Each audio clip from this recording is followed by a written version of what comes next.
प्यारे बच्चों नमस्कार। कैसे हैं आप सभी लोग। आशा करता हूं कि जहां भी आप लोग होंगे स्वस्थ होंगे और मस्त होंगे। प्यारे बच्चों, हमने कारक की कई क्लास देख ली, लेकिन आज जो क्लास आप लोगों के सामने मैं रूबरू लेकर मुखातिब होने का प्रयास कर रहा हूं, प्यारे बच्चों बिलीव नहीं करोगे, ऐसे ऐसे प्रश्न रखने वाला हूं जहां आज तक आपने देखा नहीं होगा, या तो आपके कॉम्पिटिटिव एग्जाम में आए होंगे तो आपने गलत कर दिया होगा, है ना। सारा भ्रम सारा डाउट दूर करेंगे उस प्रकार के कारक का। जी हाँ दोस्तों, आज के कारक का नाम होगा करण कारक, जो देखने में आसान होता है पर कैसे कैसे उसमें प्रश्न आते हैं जरा देखिएगा प्यारे बच्चों। क्या होगा आज का जो सेशन होगा प्यारे बच्चों, करण कारक का होगा। जी हाँ, करण कारक। और करण कारक की विभक्ति चिन्ह क्या होती है स्टूडेंट, आपको ऑलरेडी पता होगा, से या के द्वारा, से या के द्वारा का प्रयोग होता है। प्यारे बच्चों याद रखना, जो करण कारक होता है हमेशा और हमेशा इसकी विभक्ति चिन्ह से या के द्वारा का प्रयोग किया जाता है, लेकिन करण कारक का यूज वहां किया जाता है साधन या माध्यम के लिए। याद रखना, साधन या माध्यम के लिए किसका प्रयोग किया जाता है, करण कारक का यूज। जी हाँ, हम यहां लिख दे रहे हैं साधन या माध्यम। जहां साधन या माध्यम का भावार्थ प्रकट हो वहां करण कारक होता है। अब जरा देखना प्यारे बच्चों, कैसे कैसे आपके एग्जाम में प्रश्न आते हैं। हालांकि इससे संबंधित तो हम बताएंगे, लेकिन याद रखना पहले उन प्रश्नों को रखेंगे कठिन स्तर के प्रश्न जो आपके कॉम्पिटिटिव एग्जाम में आते हैं। प्यारे बच्चों, विकलांगता जहां भी सूचक का माध्यम बन जाए, बहुत ध्यान से सुनिएगा। यहां मैं क्या लिख रहा हूं, विकलांगता, विकलांगता जहां भी सूचक का माध्यम बन जाए।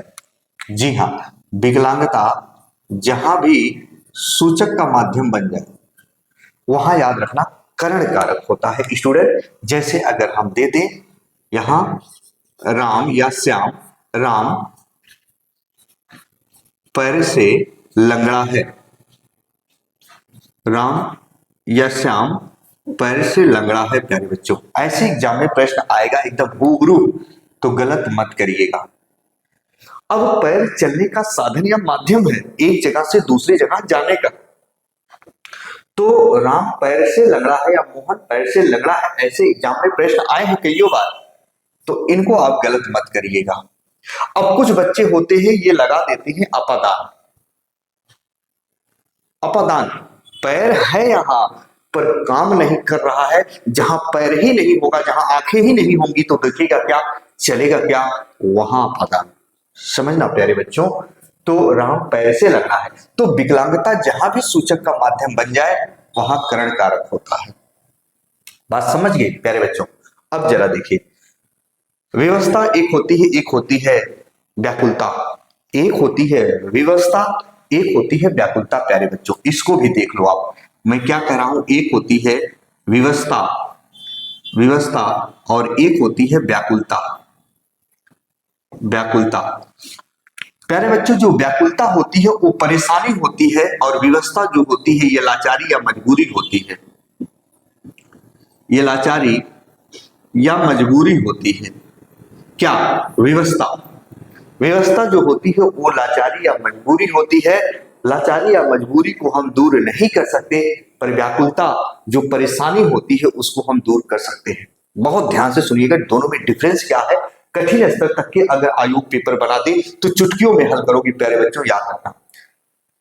व्याकुलता क्या है पहले वो पढ़ो। व्याकुलता मतलब होती है परेशानी। मान लीजिए प्यारे बच्चों ठंडी का सीजन चल रहा है, या ठंडी का मौसम चल रहा है, या गर्मी का मौसम चल रहा है। मान लीजिए ठंडी का मौसम खूब चल रहा है, मान लीजिए ठंडी का मौसम खूब चल रहा है और हम ठंडी से परेशान हैं।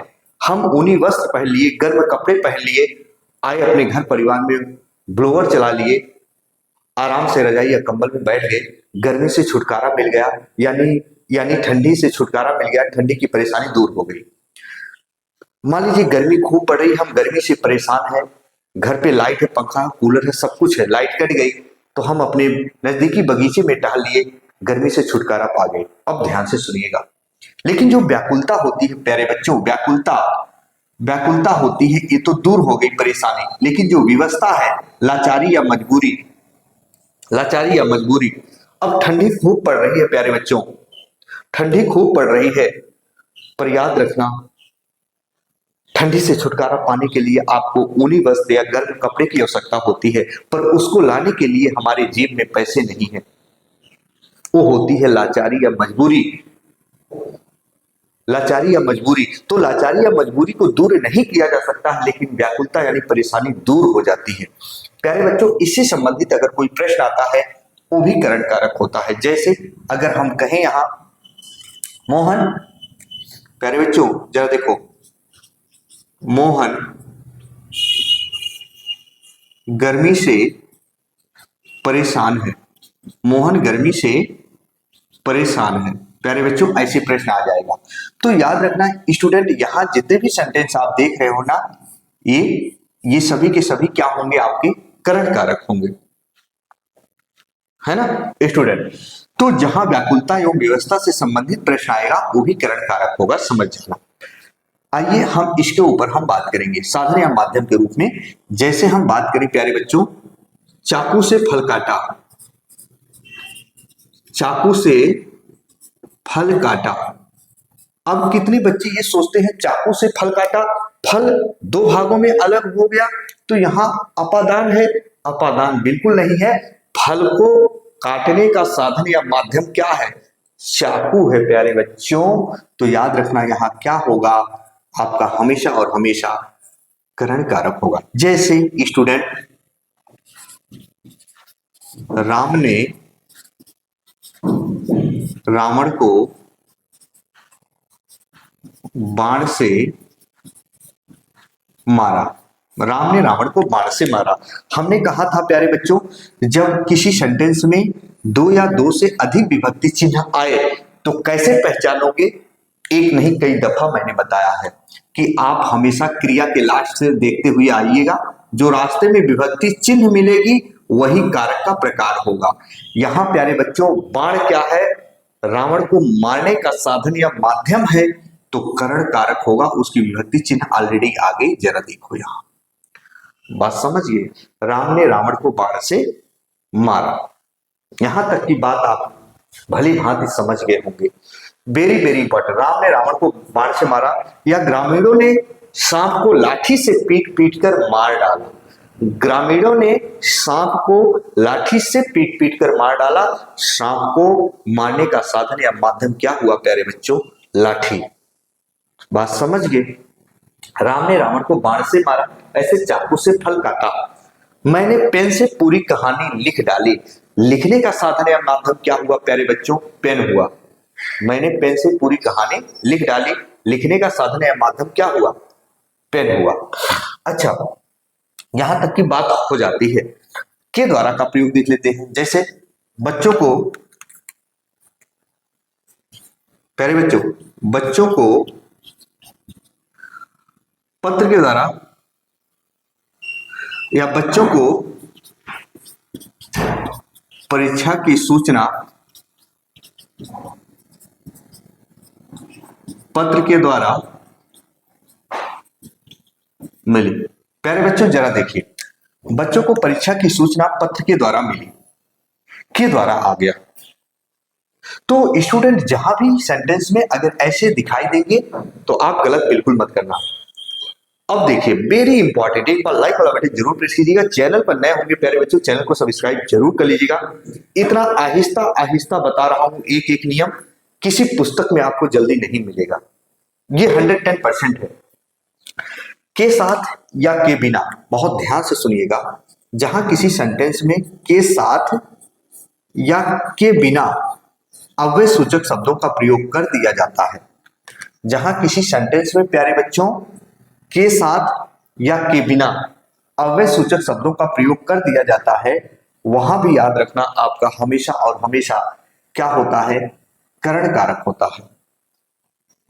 जहां किसी वाक्य में हमेशा के साथ या के बिना अव्यय सूचक शब्दों का प्रयोग कर दिया जाता है, वहां भी क्या होता है, करण कारक।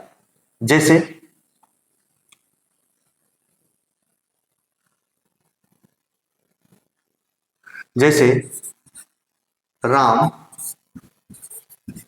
मां सीता के बिना, राम मां सीता के बिना परेशान है। प्यारे बच्चों ऐसे आएंगे, अव्यय सूचक शब्द लगे रहेंगे। अब आप सोचेंगे कि ये क्या आ गया, देखो यहां सेंटेंस में कि राम मां सीता के बिना परेशान है, तो के बिना या के साथ का प्रयोग जहां भी सेंटेंस में आ जाएगा वो भी करण कारक का एग्जाम्पल होता है। जैसे राम के साथ, राम के साथ मां सीता भी वन को गई, वन को गई। देखो प्यारे बच्चों इस सेंटेंस में क्या आया, के साथ। यहां देखो राम के साथ मां सीता भी वन को गई। तो करण कारक में प्यारे बच्चों दो तीन चीज आपको बहुत अच्छे से देखना है। विकलांगता जहां भी सूचक का माध्यम बन जाए, करण कारक के साथ या के बिना अव्यय सूचक शब्दों का प्रयोग जहां कर दिया जाता है वहां क्या होगा, करण कारक। व्याकुलता या विवशता जहां भी किसी सेंटेंस में आ जाए वहां क्या होता है, करण कारक। वेरी वेरी इंपॉर्टेंट, यहां से प्रश्न जरूर आपके कॉम्पिटिटिव एग्जाम में फंसेंगे, याद रखना। यानी श्याम गर्मी से परेशान है, मोहन इससे लाचार है, दे देगा मोहन अपने बच्चों से लाचार है, ऐसे आएगा।